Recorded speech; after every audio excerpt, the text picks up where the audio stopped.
محرم الحرام کا مہینہ شروع ہوتا ہے تو ایک خوف سا پھیل جاتا ہے، ہر طرف افراتفری پھیلائی جاتی ہے کہ جیسے یہ مہینہ کوئی خوف والا مہینہ ہے، غم والا مہینہ ہے۔ محرم کا معنی کیا؟ احترام والا۔ محرم پیغام دیتا ہے خود بھی اپنے آپ کو بھی تکلیف سے بچاؤ اور دوسروں کو بھی تکلیف سے بچاؤ، یہ اس مہینے کا پیغام ہے۔ لیکن اس مہینے کے اندر بعض لوگ ایکٹیو ہو جاتے ہیں، روڈ بند کرو، جلوس نکالو، نیٹ ورک بند کرو، یہ تمام تکلیف دہ چیزیں ہیں۔ اور ان 10 دنوں کو اس انداز میں پیش کیا گیا ہمارے ملک کے اندر، اور ایسے لوگ سامنے آتے ہیں کہ ہر سال واقعی کرب و بلا کو اس انداز میں پیش کرتے ہیں، اس انداز میں اس کربلا کے واقعے کو کھچڑی بنایا۔ اگر آپ ہر سال ایک ہی شخص کے بیان کو سنیں گے تو ہر سال واقعی کربلا کو مختلف انداز میں بیان کرے گا، اور انسان ششتر رہ جاتا ہے کہ واقعی کربلا حقیقت میں واقعہ کون سا ہے، اس کے کون سے سن والی بیان کو میں حقیقت سمجھوں، 2024 والا بیان صحیح تھا یا 2025 والا یا 2026 والا۔ ہر سال ایک نئی کہانی بنا کر حضرت حسین رضی اللہ تعالی عنہ کے نام پر مال کمانے کی کوشش کرتے ہیں، لوگوں کے سامنے ڈھونگ رچاتے ہیں، ان کی شہادت کا تماشا بناتے ہیں۔ حضرت حسین رضی اللہ تعالی عنہ کی 56 یا 57 سالہ زندگی ہے، اس 56 یا 57 سالہ زندگی کے صرف 10 دن کو بیان کیا جاتا ہے، باقی 54 اور 55 سالہ زندگی کہاں چلی جاتی ہے؟ انہوں نے باقی زندگی کس انداز میں گزاری، کیسے گزاری، اس کا علم کسی کو نہیں، صرف 10 دن بیان کیے جاتے ہیں۔ حضرت حسین رضی اللہ تعالیٰ عنہ کی مظلومانہ شہادت، اس کی شہادت کا غم کون سا ایسا مسلمان ہوگا جس کے دل میں حضرت حسین سے محبت نہ ہو، اہل بیت کی محبت نہ ہو۔ حضرت حسین رضی اللہ تعالی عنہ کی ساری زندگی تقوی، طہارت، پرہیزگاری، حلم اور بردباری میں گزاری، اللہ کی راہ میں عبادت میں گزاری، اللہ کی راہ میں جہاد کرتے ہوئے گزاری، اللہ کی راہ میں مال خرچ کرتے ہوئے گزاری۔ شہادت کا دن منانے کی چیز نہیں ہے، ان شہداء نے کرب و بلا میں جس مقصد کے لیے جان دی ہے اس مقصد کو اپنی زندگی میں لانا، یہ اصل مقصد ہے۔ شہادت کے دن منانے کی چیز نہیں ہے، ان شہداء نے جس دین کے لیے اپنی جانوں کا نذرانہ پیش کیا ہے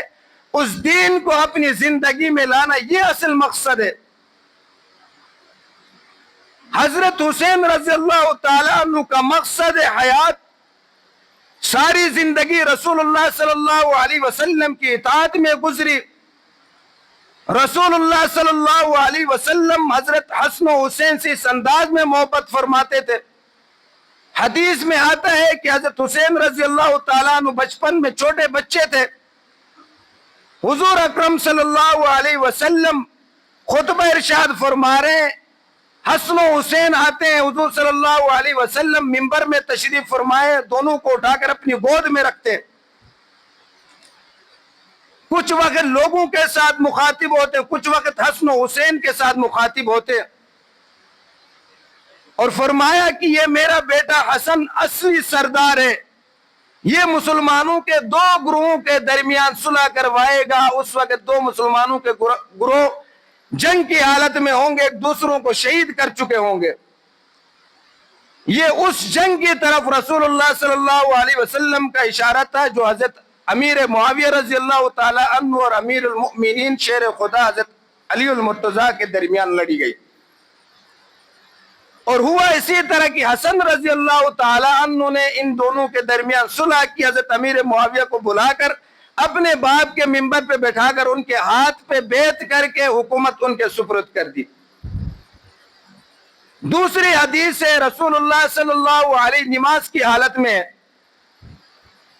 حضرت حسن و حسین آ کر رسول اللہ صلی اللہ علیہ وسلم کی کمر کے اوپر سوار ہوتے،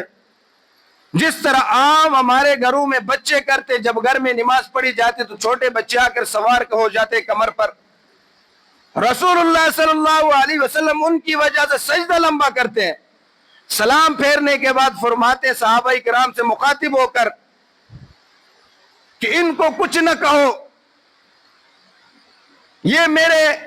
دنیا کے دو خوشبودار پھول ہیں۔ اس انداز میں فرمایا الحسن والحسین سیدہ شباب اہل الجنہ، حسن و حسین جنت کے نوجوانوں کے سردار ہے، حسین منی وانا من الحسین، رسول اللہ صلی اللہ علیہ وسلم نے فرمایا حسین مجھ سے ہے اور میں حسین سے ہوں، اس انداز میں محبت فرمائی۔ اور حضرت حسن و حسین کی جو نسبت ہے وہ نسبت دنیا کی ساری نسبتیں ایک طرف کر لے، اور حسن و حسین کی جو نسبت ہے اس نسبت کا مقابلہ دنیا کی کوئی نسبت نہیں کر سکتی ہے۔ علی کا بیٹا ہونا کوئی عام بات نہیں، فاطمہ الزہرا رضی اللہ تعالی عنہا کا بیٹا ہونا کوئی عام بات نہیں، خاتم الانبیاء خاتم المعصومین رسول اللہ صلی اللہ علیہ وسلم آخری نبی آخری رسول کے نواسے ہونا کوئی عام بات نہیں۔ دنیا کی تمام نسبتیں ایک طرف اور حسن و حسین کی نسبت ایک طرف، اس نسبت کا کوئی مقابلہ نہیں ہو سکتا ہے۔ اور رسول اللہ صلی اللہ علیہ وسلم کے بعد بھی موجود، جب دنیا میں موجود تھے اس وقت بھی، جب چھوٹے تھے حضرت ابوبکر صدیق رضی اللہ تعالیٰ عنہ رسول اللہ صلی اللہ علیہ وسلم کے پہلے خلیفہ بلا فصل، ان کے سامنے جب چھوٹے بیٹے پیش کیا تو آپ ان کو اپنے کندھوں پر بٹھا کر فرمایا کرتے تھے کہ قربان جاؤں میں ان پر، ان کی مشابہت رسول اللہ صلی اللہ علیہ وسلم سے، لیکن یہ اولاد حضرت علی کی ہیں۔ حضرت فاطمہ الزہرا رضی اللہ تعالیٰ عنہ فرماتی ہے کہ میرے بیٹے جب گھر سے نکلتے تھے تو لوگ اپنے بیٹوں کو گلیوں میں ڈھونڈتے تھے کہ بچے گھر میں موجود نہیں ہے تو گلی میں کھیل رہے ہوں گے، جس طرح ہم اپنے بچوں کو گھر میں نہ ہو تو گلی میں ڈھونڈتے ہیں۔ تو حضرت فاطمہ فرماتی ہیں کہ میرے بیٹے جب گھر میں موجود نہیں ہوتے تو باہر گلی میں نہیں بلکہ ابوبکر کے گھر میں جا کر کھیلتے تھے۔ ابوبکر کے گھر میں انہیں محبت ملتی تھی، پیار ملتا تھا۔ حضور صلی اللہ علیہ وسلم کے دوسرے خلیفہ سیدنا عمر رضی اللہ تعالی عنہ، جنہیں رسول اللہ صلی اللہ علیہ وسلم کے مصلی پر شہید کیا گیا، ان کے دور خلافت میں حضرت حسن و حسین کو وظیفہ مقرر فرمایا 5000 درہم، اور اپنے بیٹے کا وظیفہ 3000 درہم مقرر فرمایا۔ اپنا بیٹا عبداللہ بن عمر نے پوچھا کہ ان کی زیادہ وظیفہ مقرر کیا، میرا کم کیوں مقرر کیا ہے؟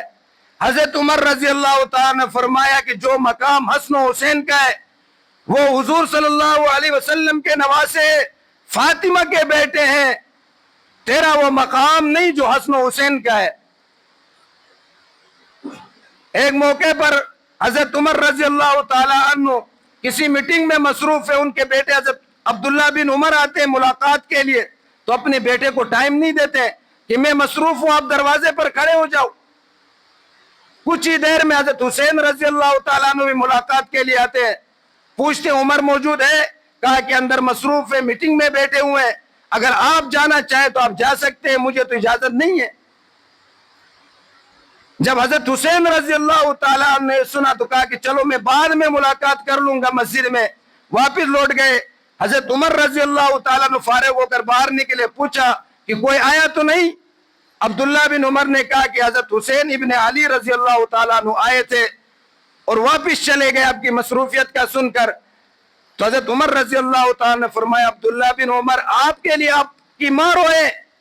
آپ نے حضرت حسین رضی اللہ تعالیٰ عنہ کو اندر میرے پاس کیوں نہیں بھیجا؟ اور اس کے پیچھے دوڑتے ہیں، دروازے پہنچتے ہیں، دستک دیتے ہیں، حضرت حسین رضی اللہ تعالیٰ عنہ باہر نکلتے ہیں۔ کہا کہ شہزادے آپ ملاقات کے لیے آئے تھے تو مل کر آتے، دروازے سے ہی واپس کیوں لوٹے؟ حضرت حسین رضی اللہ تعالیٰ نے فرمایا کہ عمر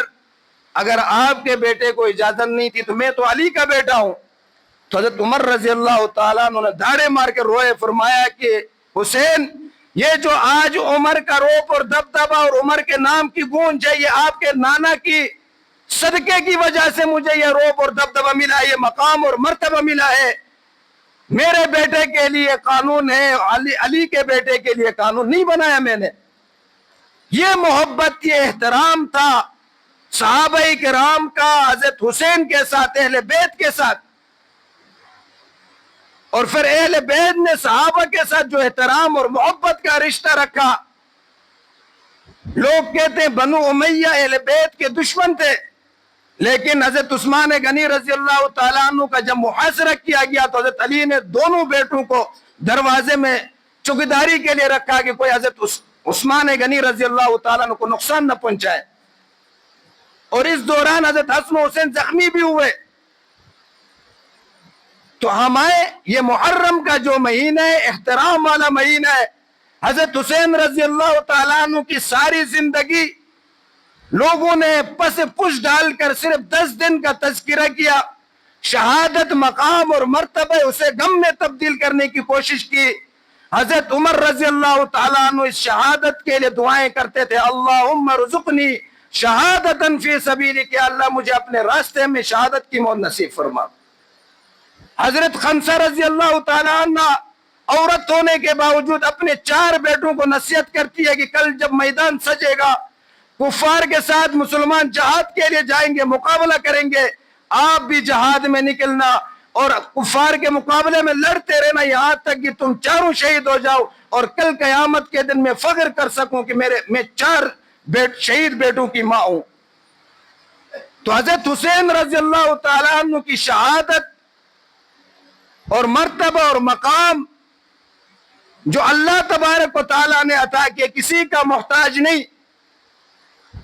اللہ تبارک و تعالیٰ نے انہیں یہ مرتبہ اور مقام عطا فرمایا ہے، اور یہ مقام اور مرتبہ ہم سب کی زندگیوں میں آنی چاہیے۔ صرف 10 دن حضرت حسین نے جب اپنی جان دی تھی تو سجدے کی حالت میں دی تھی۔ آج محرم کے 10 محرم الحرام عاشورہ کے دن لوگ جلوس بھی نکالتے ہیں، روتے پیٹتے بھی ہیں، لیکن نماز نہیں پڑھتے۔ حضرت حسین رضی اللہ تعالی نے جب جان دی تھی، اللہ کے راہ میں اپنی قربانی دی تھی، اس وقت روزے کی حالت میں تھے، اور آج ہم دودھ کی سبیلے بنا کر دودھ پیش کرتے لوگوں کو۔ کیا یہ حسینیت ہے؟ کیا حسین نے قربانی دے کر یہ پیغام دیا تھا کہ میری شہادت کے دن روزے کے بجائے تم شربتیں بانٹو؟ اگر حقیقی محبت ہے تو سجدے میں دن گزرنا چاہے، اگر حقیقی محبت ہے تو روزے میں دن گزرنا چاہے۔ یہ محرم کا مہینہ تو ہمیں اس چیز کا پیغام دیتا ہے، شہادت حسین تو ہمیں اس چیز کی پیغام دیتی ہے کہ لوگوں کو بھی اور اپنے آپ کو بھی تکلیف سے بچاؤ۔ لیکن آج ہر طرف ہر چیز بند کر کے لوگوں کو تکلیف دیا جاتا ہے، روڈ بند کیا جاتا ہے، اور اس مہینے کو اس انداز میں خوفناک بنا کے پیش کیا جاتا ہے پورے ملک کے اندر کہ ہر چیز الرٹ، ایجنسیاں، فوج، پولیس، ہر چیز الرٹ کی جاتی ہے۔ ربیع الاول کا مہینہ حسن و حسین جس شخصیت کے نواسے ہیں، حضور صلی اللہ علیہ وسلم کی پیدائش کا دن، حضور صلی اللہ علیہ وسلم کی دنیا سے رخصت ہونے والے دن بھی لوگ جلوس نکالتے ہیں، محبت کا اظہار کرتے ہیں، لیکن روڈ بند کرنے کی اجازت نہیں۔ اسی نبی نے فرمایا کسی نے اگر روڈ سے لوگوں سے تکلیف دہ چیز بھی ہٹائی تو اس پر بھی نیکیاں ملتی ہیں، اور یہاں تو کنٹینر لگا کر بند کروا دیا جاتا ہے کہ یہاں سے دوسرا کوئی شخص نہ گرے۔ اصل مقصد حضرت حسین رضی اللہ تعالی ساری زندگی زہد و تقوی میں گزارا ہے، اللہ کی راہ میں مال خرچ کرتے ہوئے گزارا ہے، اللہ کی راہ میں جہاد میں گزارا ہے۔ یہ ہمیں اس چیز کا پیغام دیتا ہے کہ ہم بھی اسی انداز میں اس محرم کے مہینے کو گزاریں، ہم دوسروں کی مشابہت نہ کریں۔ من تشبہ بقوم فہو منہم، جو دوسروں کی مشابہت کرے گا قیامت کے دن اللہ انہی کے ساتھ اٹھائے گا۔ تو اہل سنت والجماعت کا عقیدہ یہی ہے کہ حسن و حسین رضی اللہ تعالی عنہ جنت کے نوجوانوں کے سردار ہیں، ان سے محبت ایمان کا حصہ ہے، ان سے نفرت جہنم میں جانے کا سبب ہے۔ ان کی محبت دل میں رکھنا، ان سے محبت کا اظہار کرنا، یہ ایمان کا حصہ ہے اور رسول اللہ صلی اللہ علیہ وسلم کی سنت ہے۔ تو آپ نے رسول اللہ صلی اللہ علیہ وسلم کے ارشادات کے مطابق حضرت حسین نے جو زندگی گزاری اس زندگی کے مطابق اللہ تبارک و تعالی ہمیں زندگی گزارنے کی توفیق عطا فرمائے، بدعات اور رسومات سے ہم سب کی حفاظت فرمائے۔ وآخر دعوانا الحمدللہ رب العالمین۔